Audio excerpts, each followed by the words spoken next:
During Sonic Adventure's development, there was a focus on giving Sonic an even wider Western appeal. Art director Kazuyuki Hoshino was influenced by urban street culture, because at the time, artists had been incorporating retro games into the urban street aesthetic. He felt that the urban art style would be fitting for Sonic, so Sega held an internal contest to determine Sonic's new design, and artist Yuji Uekawa won the competition. His design was inspired by other contest entries, even one from Sonic's original designer, Naoto Oshima, as well as the art styles of the late Akira Toriyama of Dragon Ball fame, Susumu Matsuhita of Adventure Island fame, and various designs from Walt Disney and Looney Tunes. Additionally, Sonic's personality leaned more into his rebellious side. This was to separate him from so many Japanese mascots designed to look cute or immature, with Yuji Naka even citing that Hello Kitty had owned the cute market in Japan for a long time now. Tails was created as a cute counterpart to Sonic to appeal more to Japanese audiences, which at the time lacked the West's enthusiasm for the Sonic series.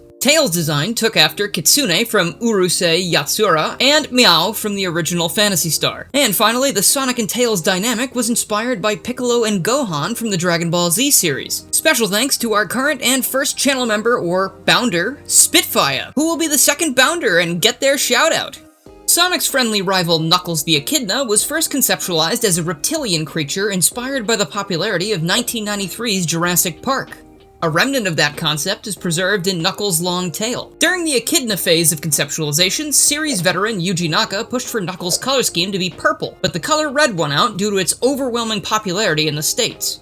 I had to re-record this one a few times because it made me laugh, but according to a 2006 interview with character designer Takashi Yuda, it was revealed that the white crest on Knuckles' chest was supposed to complement a sponsorship with a shoe manufacturer, presumably Nike, but that never went through. This next Sonic influence is speculation, but a user from Sonic Retro going by the name of Expansive Love Stories points out that the dynamic between Sonic and Knuckles is similar to Conan and Jimsy from the 1978 anime Future Boy Conan, both involving a foreigner visiting a spiky red-haired native's island before a rivalry quickly forms between the two. Both rivalries also eventually turn into friendships. Similarly, Studio Ghibli's 1986 film Castle in the Sky involves a floating island kept afloat by a giant crystal, similarly to the Master Emerald's role in Sonic 3 and Knuckles. Knuckles' regional differences from Sonic and Tails are realistic too. Consider that real-life hedgehogs and foxes are native to several overlapping or nearby continents, just as Sonic and Tails are from neighboring localities South Island and West Side Island respectively. Whereas echidnas are native to Australia and New Guinea, it would appear that Knuckles hailing from the Forgotten Angel Island with its own distinct culture serves as a meta-theme. In the Sonic & Knuckles official game book, Sega even went as far as to give Knuckles a Jamaican accent, often accentuated by his frequent use of the word "mon," which of course complements his shoes matching the Rastafarian flag's color scheme. That said, Angel Island, along with a few other zones, were also inspired by locations closer to Sega Technical Institute's location in California where Sonic 3 and Knuckles was made, with Angel Island being based on an island off the coast of San Francisco, which is also coincidentally called Angel Island, whereas Ice Cap Zone is simply inspired by snowboarding.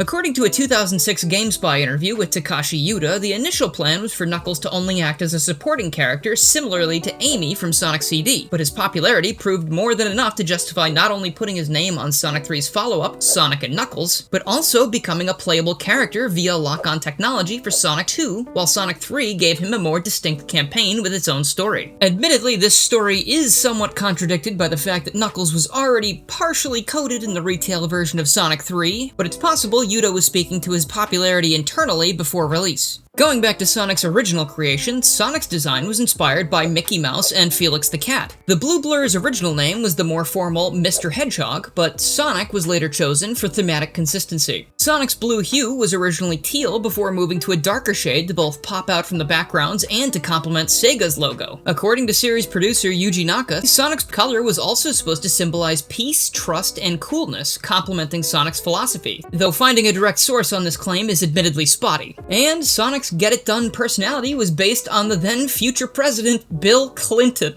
Okay, I really never thought those words would come out of my mouth in that order like that. His boots, meanwhile, were inspired by Michael Jackson's boots on the Bad album cover, most notably the rounded point at the end and the side buckles, while Santa Claus inspired the color scheme. Sonic 1's US manual mentions Sonic's boots grant him speed, but this is not reflected anywhere else in canon, and as the Sonic Wiki Zone points out, was likely a misconception based on the speed boots granted by the power sneakers found in Sonic 1. The emphasis on speed created a focus on fast animals during Sonic 1's development. An early consideration was a rabbit that would throw objects with their ears. This rabbit design would return as DLC in Sonic Superstars. Another consideration was an armadillo, and while this wouldn't make the cut, the idea was later adapted into Mighty the Armadillo, as seen in games such as Sega Sonic the Hedgehog and Knuckles Chaotix. To no one's surprise, Sonic Team eventually settled on a hedgehog. Humorously, according to a 2009 Video Gamer interview with Yuji Naka, Sonic's inability to swim was based on the game designer's misconception that hedgehogs couldn't swim. Just think about that for a second. We wouldn't have that iconic, terrifying drowning theme if they had done their research. Sonic's personality archetype is inspired by the West's rebellious, dude with a tood culture of the 90s, with a heart of gold sentiment for balance. Leaning further into this Western appeal, originally Sonic was in a rock band and had a human girlfriend named Madonna, but Sega ended up leaving both these ideas on the cutting room floor. Like any hero, Sonic needed an arch nemesis, and Sonic Team repurposed art from one of the contest entries to serve as that archenemy. They combined the design with Humpty Dumpty, and the good Dr. Eggman was born.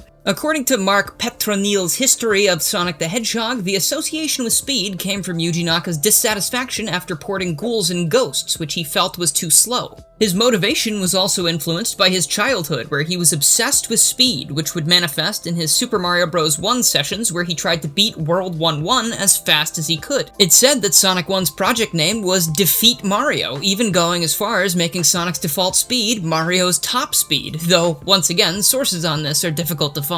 In an August 2003 Game Informer interview with game designer Hirokazu Yasuhara, he recalled Yuji Naka demonstrating an algorithm that displayed a ball smoothly rolling along a curve. Naka wanted this code to be used for the fast-paced platformer inspired by his aforementioned affinity for speed. According to Yasuhara, the most important aspect of Sonic was his, quote, dazzle. He believed that you have to give the gamer more, likening the target experience to visiting an amusement park. This philosophy influenced the combination of speed, level geometry, and general gameplay found in Sonic 1. Sonic 1's distinct geometry and focus on speed were carryovers from an earlier point in development where the game was called Twin Stars. However, due to creative disagreements on Sonic 1's speed, the game was slowed down. And this is just speculation, but it's been noted that Sonic 1's level design shifts its emphasis from speed to platforming in most zones following Green Hill, which may reflect said disagreement. This could also explain the playground-esque level design of Sonic CD, a game that takes after Sonic 1's platforming focus. Of course, those in favor of a faster-paced experience won out since the speed cap was raised in Sonic 2 and even more so in Sonic 3 and Knuckles, with the aforementioned games also having a majority of levels that greatly favored speed. Sonic 1's art style took inspiration from the CGI at the time, demonstrated by how much certain assets pop out, as well as the checkerboard patterns being a popular aesthetic choice of CGI projects. This aesthetic was shown firsthand with Green Hill, which was also influenced by California's geography. Sonic 3 and Knuckles would expand upon the CGI art style by emphasizing texture and lighting, as well as the aesthetic of Sonic 3's special stage, the aesthetic of the slot machine minigame, and of course the title sequences of Sonic 3 and Sonic and Knuckles respectively. This focus on emulating CGI elements would hit its apex with Sonic 3D Blast, with almost all of its artwork taking the form of digitized CGI. That being said, when working on the box art for Sonic 1, illustrator Akira Watanabe said he was instructed to make the package design similar to pop art. The original Sonic the Hedgehog's logo was inspired by a pilot wing emblem. Developer Naoto Oshima made a story about a pilot with spiky hair who earned the nickname Hedgehog. This pilot would fly a plane donning Sonic's likeness and would later marry a fictional author that wrote children's books, with one of her stories being Sonic 1.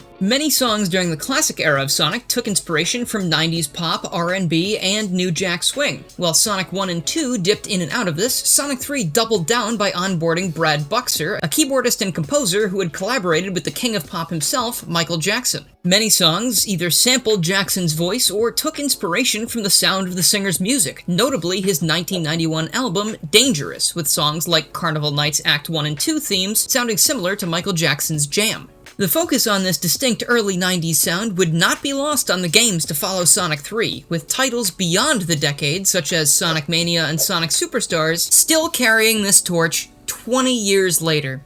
We love making these deep dive videos into Sonic's history. In fact, we want to make a definitive development history video for every Sonic game. But the size of the channel being what it is, we lose money on every video. If you want to see more deep dives into Sonic's development history, partner with us in our endeavor to make the most Sonic development videos on YouTube by becoming a channel member. And we also have a Patreon if you prefer that approach. Bounder tier membership includes shoutouts in the videos, access to our members-only episode library, and members-only Discord chat with behind-the-scenes look at upcoming episodes and how we make episodes. As always, thank you so much for watching, and this has been a Game Facts Special.